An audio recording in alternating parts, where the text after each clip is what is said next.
All right, welcome to Liminal Lit. Now I know these aren't the usual faces that you see up here. Michelle and Nikki are otherwise occupied, but for tonight, we got these two lovely gentlemen up here. I am Ryan Mayer, and this is Sid Felicia. And yeah, welcome. So we got three phenomenal readers tonight, and I do not want to keep y'all waiting, so I'll make this quick. The readers are Sophie Unterman, Jack Bedell, and Martha Serpas. And let me tell you something, you're in for a very big treat tonight. All right, so we're going to go ahead and start. All right, get out of here. Nobody wants to see that. Sophie Unterman is an educator after my own heart. Sophie is head of the English department at Frederick Douglass High School. She earned her M.F.A. in Creative Nonfiction and taught writing at Columbia, Lehman College, and the University of New Orleans. Her essays have appeared in The Forward, the Iowa Review, Toast, recipient of the 2017 American Jewish Press Association Simon Rockower Award for Best Essay. Currently revising manuscript, a collection of essays about her grandfather's Holocaust survey story. So let's give a great welcome to Sophie.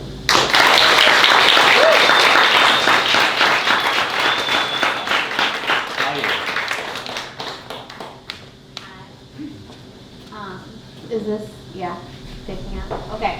My name's Sophie, and I'm reading an essay that I wrote a while ago that was in the Iowa Review. And when I submitted it, it was called Slavery versus the Holocaust, but they had me change the name. So now it's called Beshert. And the names of the people are changed, most of them. It was Georgios's Knocking the Missouri History Museum's traveling Nazi propaganda exhibit that started the whole stunk. Georgios's main criticism was not specific to the presentation or information included, but rather that he'd had enough of Holocaust exhibits. Like most of my boyfriend's new friends, Georgios was a PhD candidate. He was an international student from Greece, tall but slouched, with a shock of blonde hair and old-fashioned wire glasses. It's like all European history has been distilled down to one event. Everything is Holocaust, Holocaust, Holocaust, he said. We need to get over it and focus on other problems. I was stunned. Just as I was gearing up to jump in, Keandre beat me to it. I mean, think about it, he said. Think about how much time we spend learning about the Holocaust over and over again, instead of everything else terrible that's gone down in history. Think of how we teach these few years over and over, instead of the history that actually needs to be taught. Keandre was a visual arts M.F.A. student on the same fellowship that had lured my boyfriend from New York. When he'd showed up late to the bar, he'd whipped out his phone to show us photographs of his abstract sculptures, which he explained one by one in detail. He was short, with eyes magnified by oversized glasses, and a gravity-defying mass of hair that he kept twisting into a man bun and then letting spring back into an afro. He was too subversive for the art elite, he said, which is why he didn't get into Yale. Take, for instance, he said now, the transatlantic slave trade. That was way worse than the Holocaust. Georgios nodded over his beer. Keandre went on to list the ways in which the slave trade was worse than the Holocaust. It affected more people, lasted a much longer time, and took away an entire race's humanity. I glanced over at Amadou, but he was messing around on his phone. As I listened to this, I knew that at any point I could drop the Grandma Eva bomb. She was in 4 concentration camps, I could have interjected, and she was a slave laborer in a Dresden munitions factory during the bombing, which resulted in her reparations checks from the German government, paltry sums she uses to buy the most mundane household items. She heard the guards at Stutthof concentration camp shoot her grandmother dead for their Saturday night entertainment. She survived a weeks-long death march with a rusty nail wedged inside her foot. She was in Birkenau. I held no feelings that the Holocaust was in any way worse than slavery. Both were unimaginably horrible. And I didn't want to call out Amadou's friends, especially when they were talking about slavery, which I couldn't talk about with authority they could, as Keandre and Amadou are black and I'm white. I didn't want to be perceived as insensitive or worse, racist. But on the other hand, I was sick of being told, rather condescendingly I might add, that the Holocaust wasn't as bad as I thought. Mostly, I was confused as to why Amadou wasn't arguing with Keandre. On one of our first dates, he expressed surprise that I was Jewish. My mother is Jewish, he'd said. It makes me happy that you are too. It connects us. His words snaked together in odd shapes, his S's drawn out like he was performing his words, not just speaking them. He never made it a secret that he felt closer to me because of my Judaism and my link to the Holocaust. My family story made me able to understand him better, he said. His childhood more closely resembled Grandma Eva's than mine. He's a political refugee from a war-torn West African nation, and the Jewish mother is his adoptive one. He is very private about his childhood, but shared it with me in pieces. One chapter while we walked through Riverside Park, another as we dug our toes into the sand on the East River, a few more as we lounged in my bed listening to raw Delta blues. He loved talking about the Holocaust and made connections between our family stories, although my family's tragedy is buried 2 generations back and in no direct way affects me. So why wasn't he on my side against Keandre and Georgios? I got that he didn't want to fight with his new friends. He had just moved halfway across the country to a city he didn't know and was having trouble warming to, and I understood that he didn't want to make enemies. Also, he's quiet, not one for confrontation. Then, of course, there was the possibility that he agreed with his friends, and what would that mean if he did? If he wasn't going to call out Keandre, I was going to do it myself. I downed the rest of my beer and cut him off. Look, both of them were terrible, I said. Why does it have to be a contest? How is this in any way a productive discussion? Keandre stopped talking for once and focused his eyes on mine. When he spoke, his voice was thick with emotion. You will never understand what Amadou and I have to go through every single day because of the legacy of slavery. We had all the important things in common: the habit of cramming our pockets with subway books, a disinterest in the animal kingdom, a wise, half-blind grandmother who taught us about genocide. His brothers and parents seemed to like me. His mother dished out Yiddish phrases by the toots and asked me for advice on detangling the tallest she accidentally ran through the dryer. At last, one of her sons had found a nice Jewish girl, even if it was the adopted one who wasn't familiar with the Torah but had the entire Quran memorized in Wolof. Amadou made too much of Grandma Eva and the Holocaust connection. He gave me too much credit, tried to draw a parallel between our stories, even though he'd gone through tragedy himself and I just write about someone else's. The plan was to avoid meeting someone. Any relationship would involve the inevitable decision to either attempt or not attempt long distance. This was supposed to be my year of unattached sex, mid-morning Transboro subway rides of shame, waking up with whiskey breath in an unfamiliar Harlem studio. Either that, or a self-imposed year of getting myself together, chastity, buckling down on my thesis, finally learning how to use the machines of the gym. I would wear only baggy sweaters and my comfy jeans, an ancient pair of thrift store Levi's, because I would have no one to impress. Then, after graduation, I would leave New York behind and move to New Orleans, where I had secured a teaching job and where it would make sense to look for someone. But he had asked me out after our friend's birthday party, a coffee date that turned into strolling the circumference of Central Park, then dinner, drinks, and a kiss in the cab back to my apartment. I liked the way I made him laugh, the skin around his eyes crinkling, and how he stopped mid-step, to catch his breath. You're a funny girl, he gasped. He doesn't laugh enough, and I like being the one who could cause it. We both knew it was a bad idea. He was moving halfway across the country in a few months, and I had a year left of school here. But he left me voicemails in French, woke me up by kissing my neck. He read me poems and soccer score updates in bed as the ambulances wailed down Amsterdam and the frat boys blasted hip-hop that pulsed through the floor. We had my whole apartment to ourselves for the summer, and he never really wore clothes, doing the dishes in his underwear where I sat curled on the kitchen floor and finished my coffee. One infernal June night, we lay in a sweaty tangle underneath my fan, and he told me that he loved me. Is everything going okay here? Policeman who stopped us when we were walking together in Van Cortlandt Park. You sure everything is going okay here, miss? Policeman who stopped us when we were walking together in West Harlem. We were sitting around the breakfast table sipping at the remnants of our coffee and talking about how Amadou had only a month left before his big trek out west. I think that's how we came upon the subject of race. His asking me how racist my home state was, the state he was moving to. Honestly, I said, I don't know. Amadou told me he felt weird accepting a fellowship designed to diversify a mostly white university in the Midwest. It was going to put him under a lot of pressure, he said, like the pressure he was put under in high school and undergrad, and even in our graduate program, which I thought of as pretty diverse. He was not the first serious non-white boyfriend I'd had. I hadn't talked about race with the previous ones either. I had never known what to say. And in college I had a black roommate, but I never brought it up with him either. That seems inconceivable now. How did we never discuss it? Why did I never bring it up? One of the only times we ever acknowledged the subject was when there was an armed robbery on our driveway. The cop lights flashed red and blue on our living room wall, above our laptop lids and stacks of textbooks. He said he was going to go outside and check on what was going on. Off-campus crime was frequent, and we agreed it was probably just a mugging. Instinctively, I told him that maybe he should stay inside and I'd go outside instead. Good idea. I bet I fit the suspect's description, he said with a grin, pointing to the hood of his sweatshirt pulled low over his forehead.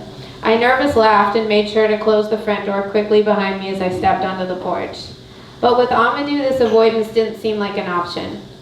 I didn't know what to say, but once in a while during this conversation, I asked questions that I wasn't sure were the right ones. After a pause, I took an awkward fake sip of coffee from my empty mug.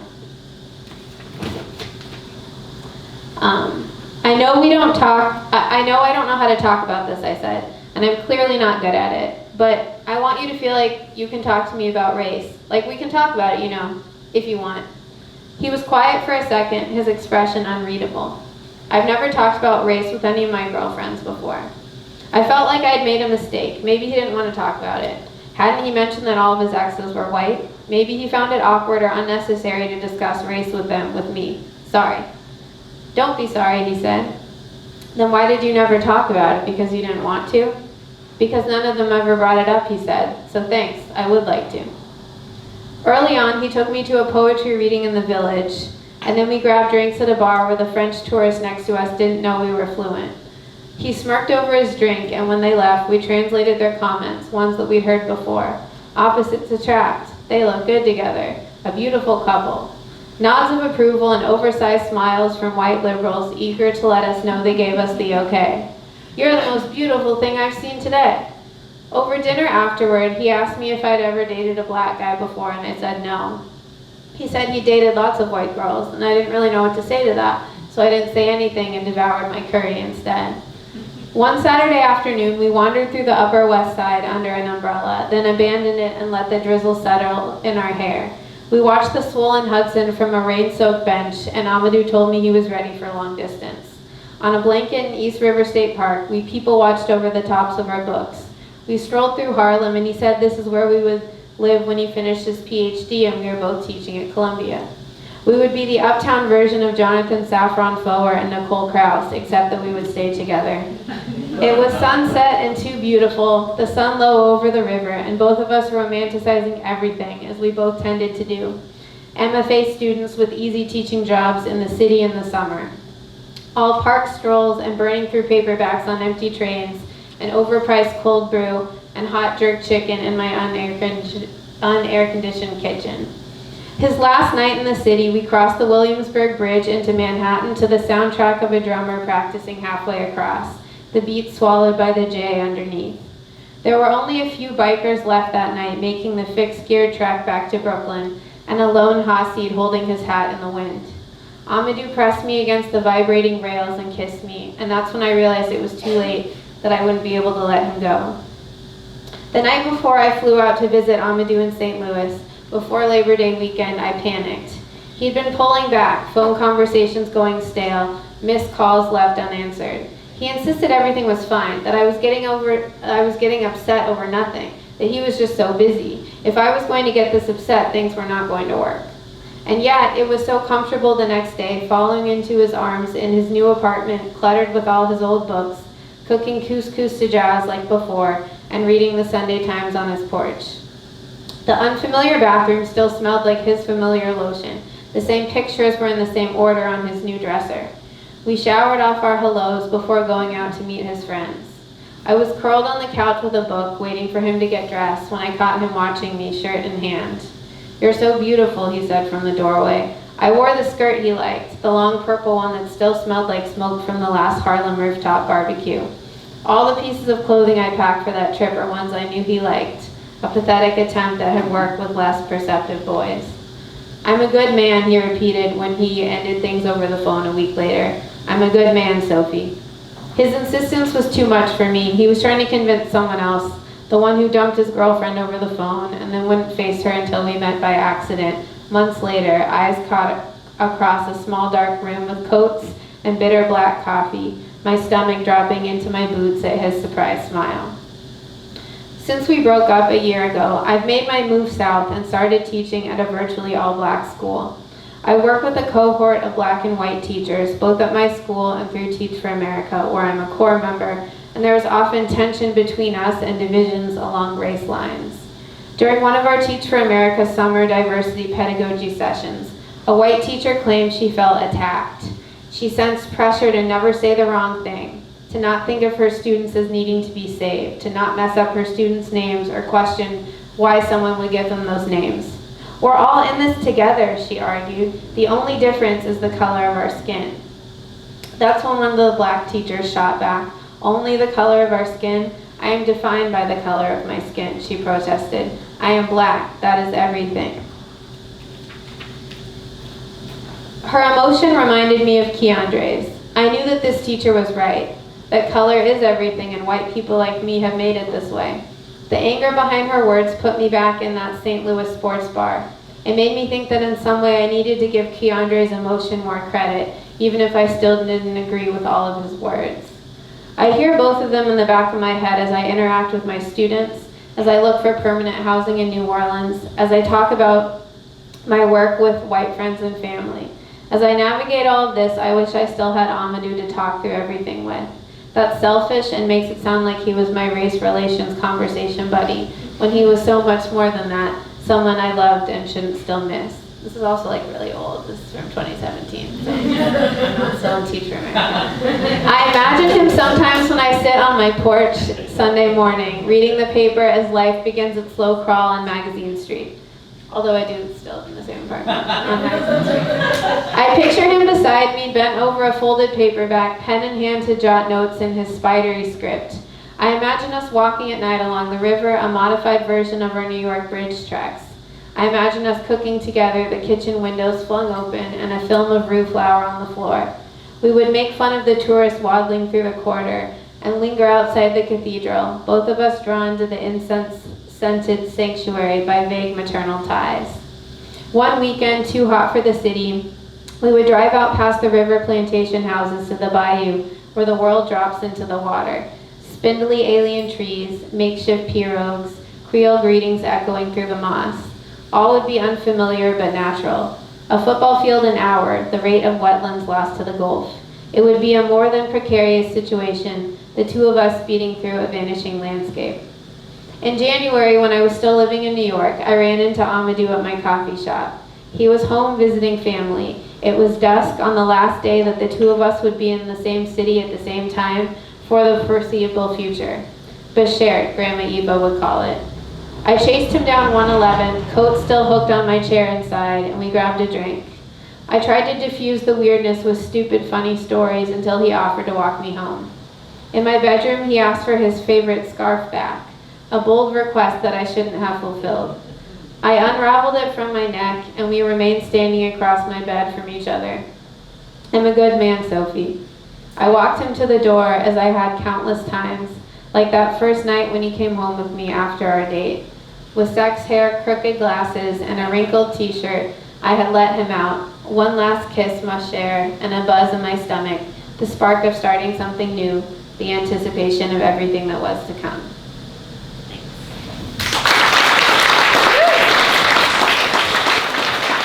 Thank you so much. That was great. So it is my great pleasure to introduce Jack Bedell. Jack Bedell is professor of English and coordinator of creative writing at Southeastern Louisiana University, where he also edits Louisiana Literature and directs the Louisiana Literature Press. Jack's work has appeared in Heavy Feather, Pidgeonholes, The Shore, Moist, Autofocus, EcoTheo, The Hopper, Terrain, and other journals. He's also had pieces pieces included in Best Microfiction and Best Spiritual Literature. His latest collection is Ghost Forest, Mercer University Press. He served as Louisiana Poet Laureate from 2017 to 2019. Isn't that incredible? Give it up for Jack.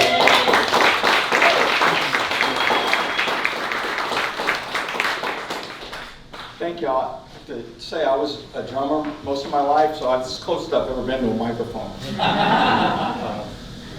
So just boo if I put it in the wrong spot, or it would be nice if I could manufacture some feedback. You're great. Stoked to be here. Sophie, that was an incredible essay. Thank you for that. I thought I would start with a couple pieces from a new collection that I'm working on. They're microfiction pieces based on the Swamp Thing comic book series. Yeah.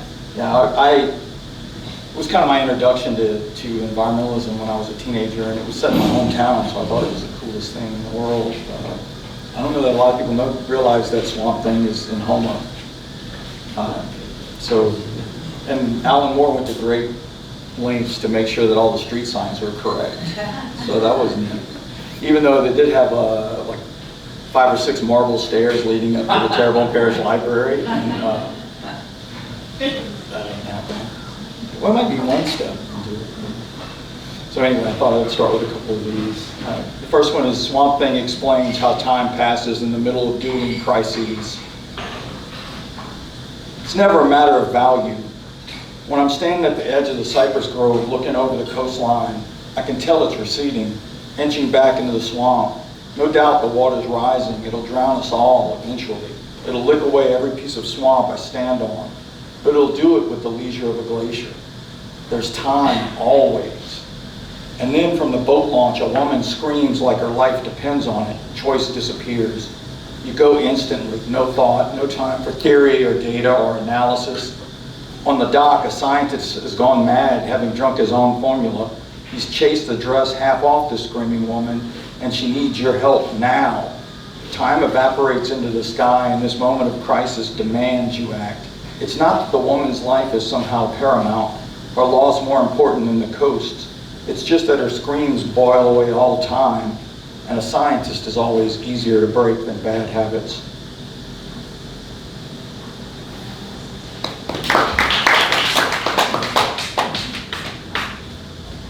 She probably have said that I wrote these poems as kind of a way of putting on a costume and avoiding. About a year and a half ago, went in to get some antibiotics for what I thought was an infection in my throat, and I was told I had late-stage tonsil cancer, and within a day I was scheduling chemo and all that stuff, and all the poems I was writing were terrible, emotion-filled, fear-filled, and the only way I could modulate it was to put on the Swamp Thing costume and write the same poems, but kind of in a gruffy voice and without line breaks. So it kind of worked. So I just rolled with it. So that's where, I think that's where a lot of the subject matter comes in, like this next one. This one's called Swamp Thing Ruminates on a line from Thomas Merton. And the first 2 sentences are from Merton. Your life is shaped by the end you live for.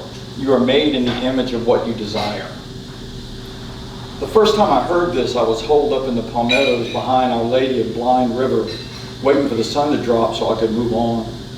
There was a woman inside the chapel chanting Merton, and it all seemed to square with the world to the left and right of me. Because I was sitting in the shade hungry, it sounded like standard nutritional advice, actually. Clean fuel in, clean energy out, you are what you eat kind of stuff. I mean, the pool diving for fish in the water behind me tasted like fish. The shoe pick nose and silt tasted like mud. So it made sense to me. Looking at my own reflection on the bayou now, though, I'm starting to realize Merton was herding us toward the zen of desire with all that stuff. Yeah. My whole grown life, I've been alone in a lab chasing God, trying to make something out of nothing like he did. I never wanted to be God. That was never my goal. I wanted to be as God is to this world, a provider, someone who could turn stone into bread or desert into paradise so we could all share it. And look at me now. There's nothing in this whole swamp more consubstantial than I am. All dirt and vine and anger and guilt, infinitely so in the image of my own desire.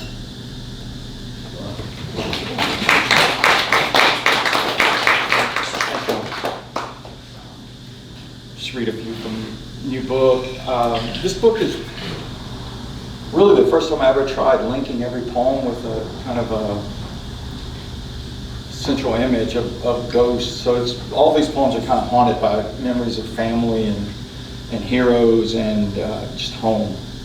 So they're all like kind of like what would the opposite of a diss track? It's kind of like a tribute track. Every song is like a tribute to these ghosts. So this first one is Lines for Jean Reese's Ghost, and it starts with a line from Reese's Good Morning Midnight. Well, sometimes it's a fine day, isn't it? Sometimes the sky is blue, sometimes the air is light and easy to breathe, and there's always tomorrow. May every window you pass let in a light Caribbean breeze, and on it the voice of God floating through a sentence you've written. May every table you choose be the best in the place, with a fresh highball at your fingertips and endless plates of food delivered right before you ask for anything. May you feel free to think of air if air is on your mind, or not think at all. Dance and laugh and enjoy the moon's reflections on the sea. Tell stories about just that. And know whatever hands touch you now will be as gentle as you wish them to be.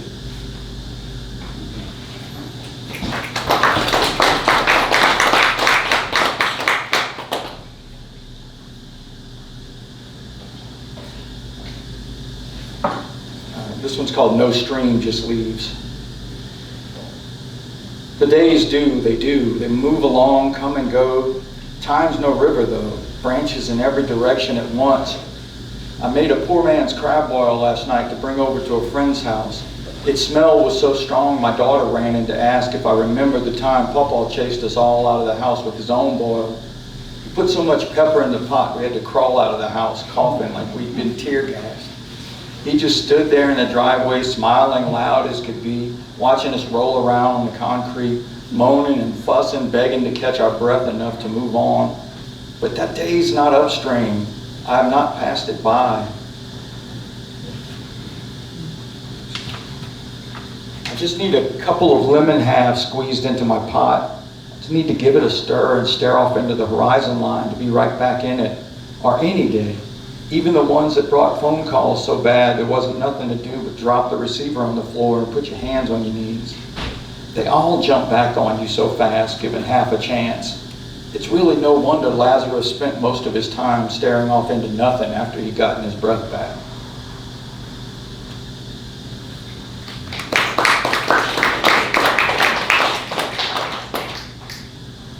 I mentioned my daughter in the last poem. She was really psyched to be here tonight, and then she took a shower and put sweatpants on.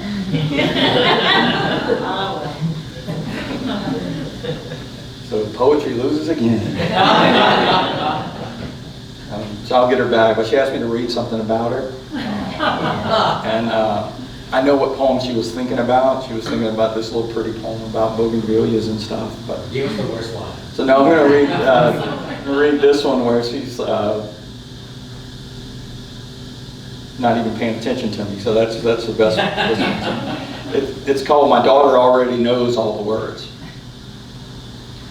It's the middle of the afternoon in the middle of the week, and the kids have piled into the car to head home from school.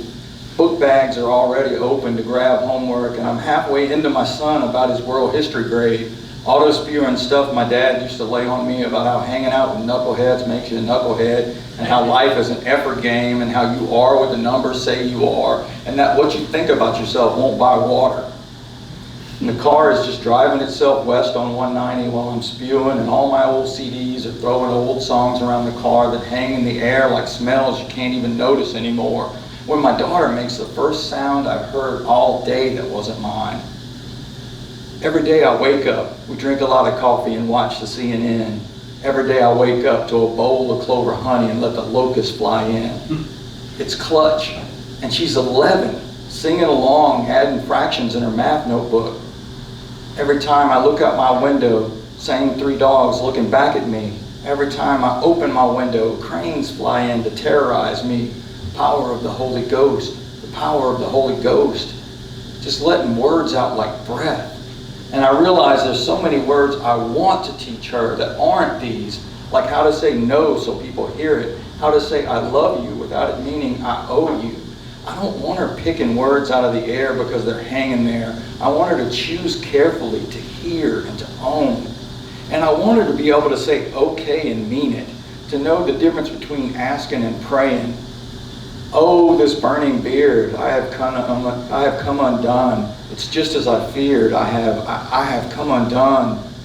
And my son with his knucklehead friends and his grades and the way he just knows he's the smartest thing in the car, and my old man telling his old man all this same stuff. She knows this song too, heard it every day without having to listen. I just hope it'll come out different when she starts singing it.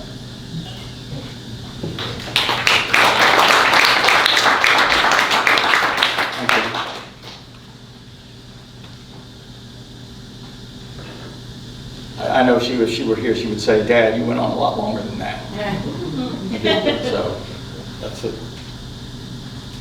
I think every time I start a teaching moment, it comes out like a whipping poem. So, I'll close with the title poem, the collection Ghost Forest. And it's based on, I know y'all can't see, but it's based on this Frank Relly photo that was taken off I-10. Right near the refinery. Do y'all know Relly? Relly's a local, phenomenal photographer, like a rock star to me. He was nice enough to let me use this for the book. It's this one's called Ghost Forest, and it's set in Manchac after Frank Relly's photograph, Alhambra. 1. Backlit by city and refineries glow, these cypress bones shimmer on the still lake surface.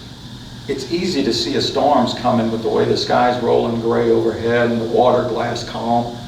Even easier to know these trees have weathered some rough winds with their branches here and there and pointing this way and that at what we've done to this place. Their trunks gather here like hoary Old Testament prophets come down from the mountain to rest in this body dump. Gold light hitting the moss, all luminol shine and whisper.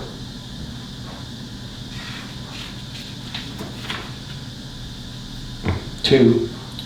Water's the only thing that gets in here easily. Pushed in by storms or poured through spillway gates. Years of its salt have loosened the coastline's faith, turned forest to roots and sawgrass, constant loss. This water rises, seeps, leaves doubt everywhere dirt should be. It's not worth lying down in the hull of your boat to scrape under the rail trellis if you're only coming here to see what used to be. Do it so you can hear the ghost forest sing about what's coming next after the water's had its way. 3. What is moss if it isn't memory? It hangs off these branches, sways on the breeze like Merton's prayers. The closest these trees will get to needles again. Everything else here is dead still, waiting for the storm to blow in. No frog bellow, no heron flap, just moss waving, and the water's slow rise to prove this place breathes. Stillness is faith, locust wine benediction here, and this moss knows all there is to know about holding on and air and how fully empty time is with all this water aching to fill it, trunks, branches, sky bruising into storm. Thank y'all so much.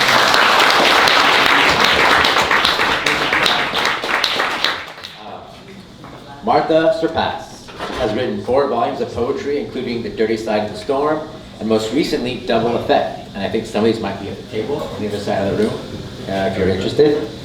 A native of Bayou Lafourche, she co-produced Veins in the Gulf, a documentary about the loss in the Barra-Terrebonne estuary. She teaches at the University of Houston and co-directs scripts, the Narrative and Lyric Health Program at UH Tillman J. Farida Family College of Medicine. She's the hospital trauma chaplain and recent graduate of the Berkeley Center for the Science of Psychedelic Facilitation Program. Thank you so much. Round of applause.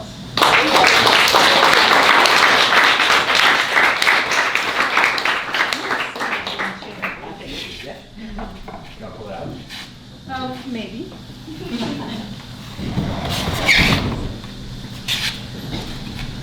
I didn't know the chair was now. Whoa. I've been all in the chair. First, I want to say thank you, Sophie, and it's great to be introduced to your work. And thank you, Jack, not introduced to your work. And what was the poem you read for your daughter? What was the title? My daughter already knows all the words. You didn't have your Swamp Thing costume on when you wrote that, did you? No. And don't be afraid, because I'm sitting down and I have a stack of books, like I'm really not going to read too long. I'm going to read some poems about high school, I think, and some Down the Bayou poems, and yeah. Actually, if I just said I'm going to read some Down the Bayou poems, I would pretty much cover it. But the first poem I'm going to read is from Cote Blanche, which is the original name of Galliana cut off, Golden Meta area. And this is called In Praise of the Passion Mark. Now, you know what a passion mark is, right? I'm in the right part of the world for this. Right? No, I'm back home. Hickey. But hickey just doesn't really do it. You know, like I had someone suggested to me, you should change the name of this poem to In Praise of the Hickey. It's like no, right? A hickey is not something you want to praise. A passion mark. Okay, In Praise of the Passion Mark. First, the unintentional. Raspberry blush, many speckled lights, and the message, ooh, sorry. Then the hard mark of the all-nighter, a true Hoover, a hole black as leather daring you to plummet. We were dancing, it just happened, she said, helplessly sentenced to a week of turtlenecks in May, in the sticky South. The frozen spoon failing, she took a curling iron to her neck, and still her mother knew the mix of teeth and lips and love. Alone she admired her shoulders' violet smear. She was wanted, and had wanted. She'd have it needled and inked, a permanent badge of desire, a license for love. And when the plaid-clad chem teacher appeared with his bright bruise, news traveled fast. Wanting does not die, after all, after age. One sort of taking in does not supersede another. Go for the jugular. We cannot be sucked dry.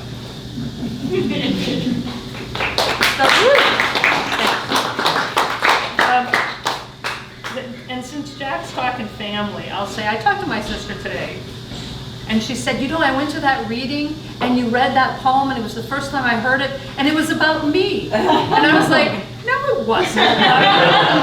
It's always about you. No, right, it's always about you. But it wasn't about you, it was about three different girls. The narrative sounded great to turn them into one. No, it wasn't about you. But you don't know my sister, otherwise you would appreciate that. All right. Conversion. The tracks got ripped up like a busted zipper, thrown down, piles of tar and broken ties, into the dead grass on the bayou side.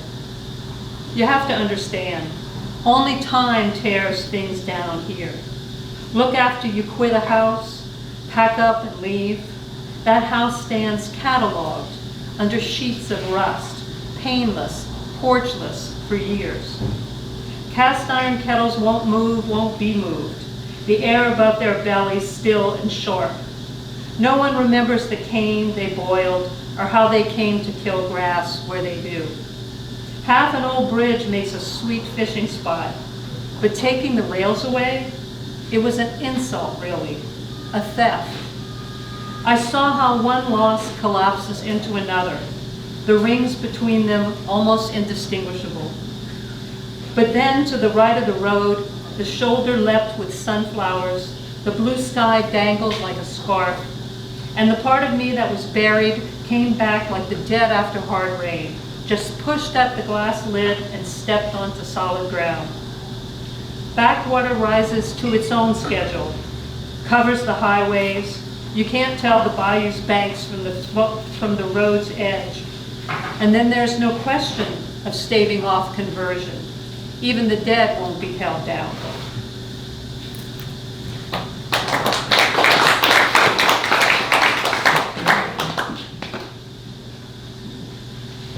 So how many of you heard that psychedelic chaplain thing?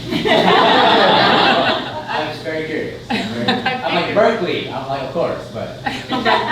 Right. I figured there could be time for a psychedelic poem, but not yet. But I know this probably isn't a Q&A sort of thing, so you just talk to me afterward and I would tell you about what it means to be a psychedelic chaplain. But this is New Orleans, you know, probably already. We're all psychedelic chaplains. That's right. The whole scene is underground, even if it's above ground. Right. Okay, but I'm going to read first from the diener. A diener is the person who runs the morgue in a hospital. I didn't know that word until I started working as a chaplain in a hospital. And I thought, what a cool word. And like, don't you sometimes, have you ever just taken a job because the title of it is cool? That's kind of what happened to me about being a chaplain. It was like, oh, that's a cool word. Let me go study to be that. But diener is a very cool word. It means, it's German and it just means servant. And the diener I knew in the hospital truly was a servant to the dead. He was just the most compassionate, beautiful man taking care of these bodies. So I'll read the title poem, The Diener. We hated the early anatomists for showing us how fragile we are, how God's image is composite. The liver, the bright bruise of a sunset, the thyroid wrapped around throats for luck. They saw our brains folded against our foreheads and knew our hearts pump dumbly on through the wash. And wily guts take the brunt of it, pushing to get rid of, while we insist on taking in and taking in and taking in. Theirs was heresy, that is, a choice, to reach the artist by testing the art. Human suffering always the requisite cost. Change, what keeps all of it the same, the teacher says. No new thing under the sun. What we make, let's make old instead. Older than the first tool, which smelled much like the body, the first blacksmith must have thought. Not quite like displaced blood, but blood at home in its place among other parts in their places. And that must be how we began to confuse the power to examine and change with the power to create, to be discrete agents. Why we like to see ourselves as whole, despite the diener piling legs on a cot, despite the pruned artery tied and cut.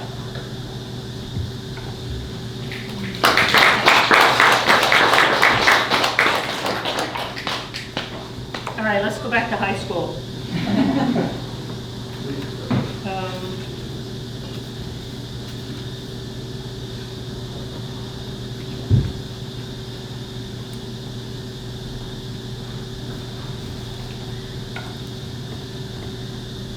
I want to give you a minute, no, not a minute, 10-second foreground of this. One of my colleagues isn't there anymore, but my other colleague is. In fact, he was just, somebody was, right, you were just saying, he read here, Kevin Proofer.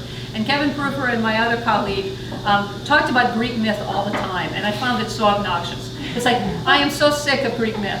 Like, do we not have any more heroes anymore? That we, you know, has nothing happened? You know, and so I was feeling very full of myself about this, so I wrote this poem. It's called "The Best of Us." Give me your Greek myths, and I'll give you the Carmen Keith Bridge, forgotten whatever it was called before, where 30 years ago Trey scaled the steel lift, still hot from the sun of the day, and with a spray can under his chin to inscribe the I-beam with the promise of her memory and the imprimatur of his passion. Or when Horace G. did his girlfriend on the front lawn at lunch, I was speechless with admiration. The football coach looked him right in the eye, and Horace looked right back. The coach hardly able to draw his smile, or keep from pounding Oris on the back as if he were a safety, just trotting off the field with his first interception? What girl could I hold, even under the bleachers? Trey sat with his brother on the T-top of their Trans Am, a big, wind-stretched bird stamped in gold on the hood. They drank the better of a 12-pack under the scrawl of a new constellation. There was no moon. There was no call. Mr. Keefe went to early mass with his wife and 4 daughters. Auburn muses sliding into his car, one hotter than the next, down to his baby girl, whose breasts even the straight girls admired. Did Carmen see the blazon first, or did her father, driving with his neck stretched as if the crimson letters themselves were suitors, tearing up his sod and eating at his table? Before the sun set, sandblasters were at work, clouding the message and blotting the sword. Fathers themselves, they scrubbed the rust patches and rivets almost to clouds, like those around great mountain peaks, red rocks and crags reaching through too visible haze. Trey, watered down to foam by the gritty spray. Loves, columned in faint streaks, but Carmen, flaring like the night it was born from Trey's nozzle. All that Mr. Keefe could not rid himself of. How his baby became the protagonist. How she acted through the actor, freeing herself through photon bonding at the head of this, our bayou infrastructure. Shame is such a bastard. Its fly-by-night parents, cowardice and hubris, all that we know better than God, all we hide from the grass and the sky. Her name will be remembered, not like a trophy or the blotted girl on the lawn, but like a woman who guards the pass or a woman who starts a war.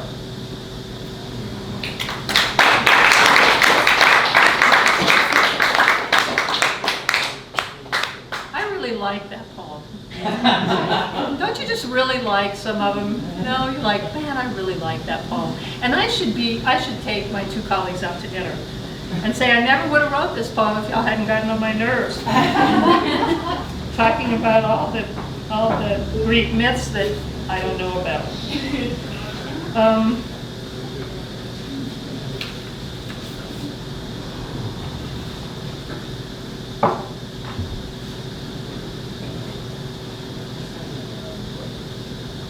So, this is Double Effect. This is the new book. Please don't tell LSU that I completely forgot to bring Double Effect, because they're really wonderful, and I should do a better job of watching out, because they watch out for me. So, psychedelics. I taught a class last year which I called Poetry and Consciousness, and we talked about non-ordinary states of consciousness, from dreaming to pain endurance, labor, entheogens, i.e. psychedelics. What else? Near-death experiences, and it was really great because of course our subject always was the non-ordinary state of consciousness that one gets in when writing poems, when one is really in the groove and looks up and it's like it's been 4 hours, and no perception of time or body or anything else. So that's what we were getting at. So this is and there's something, right? There's some overlap between all of those states. So this poem's about a manic phase. Another kind of non-ordinary state of consciousness. But if I hadn't told you that, I kind of think you would have thought it was a post-entheogen imbibing thing. Yes. You'd have thought that, huh? Right.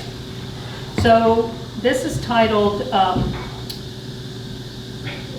Double Effect, December 31st. And it's got an epigraph from Aquinas. It is natural to everything to keep itself in being, in as far as possible.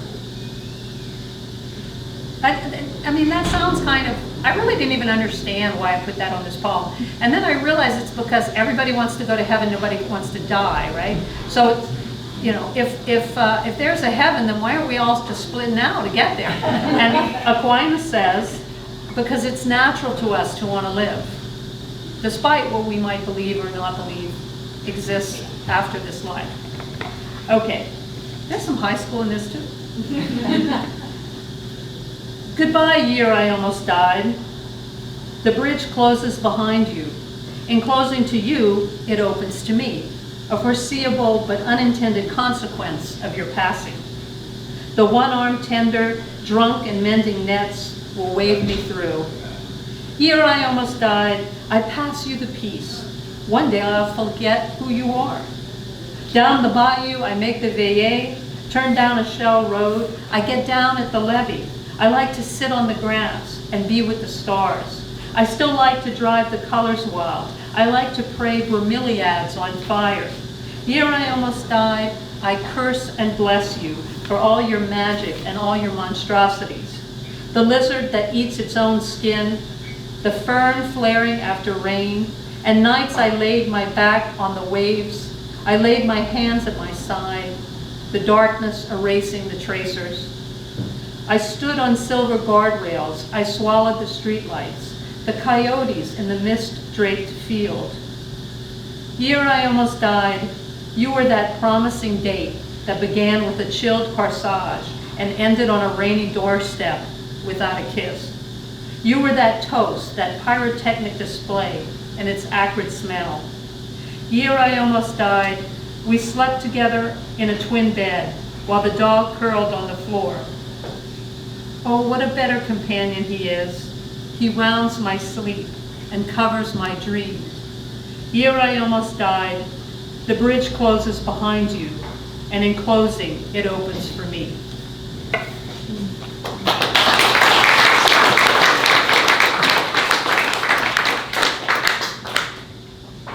Okay, this is it. Thank you very much. Wait, I have 4 more books.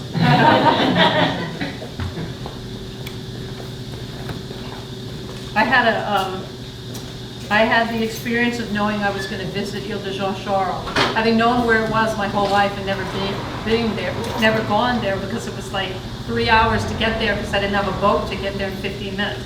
So I knew I was going to go, and so I wrote the poem before I went, which is something I encourage you to do, those of you who write, if you haven't done this before. When you know you're going to do something that's unusual to you, write the poem before you go. And I found I liked the poem I wrote before I went and didn't change it after I had been there. Sometimes the imagination is more accurate, I guess, than real life, right? The water. In the morning, the water like a deckhand, a persistent curl against the shore, who won't back down, take no, or be denied. It is there under the wharf and soon under the house, whoring with any swamp rat or snake. It rings cypress knees with pearls.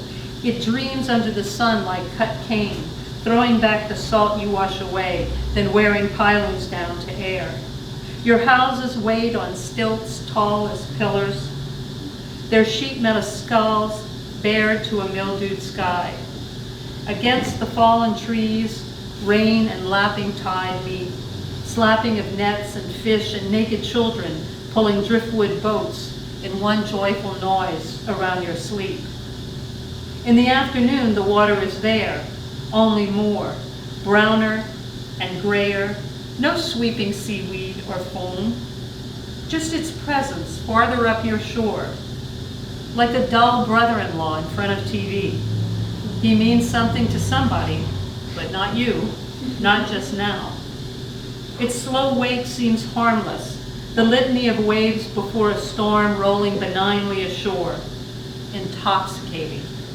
And then it is there, all gray length of it, rich sex of it. It wants you so badly, it pounds at the door. Let me take your smallness, your jetties, your broad coasts, your loan. It gathers at night beyond the curtain of mosquitoes, darker than the shut down sky, the boarded up clouds. Its desire thrums like an idling outboard. Ignore it, and it tows itself into your dreams. It's everywhere, every chance, all the time. It is more certain than death or love. It must have been conceived by death and love. When the last silt sinks under your feet, you will have to walk out on this water.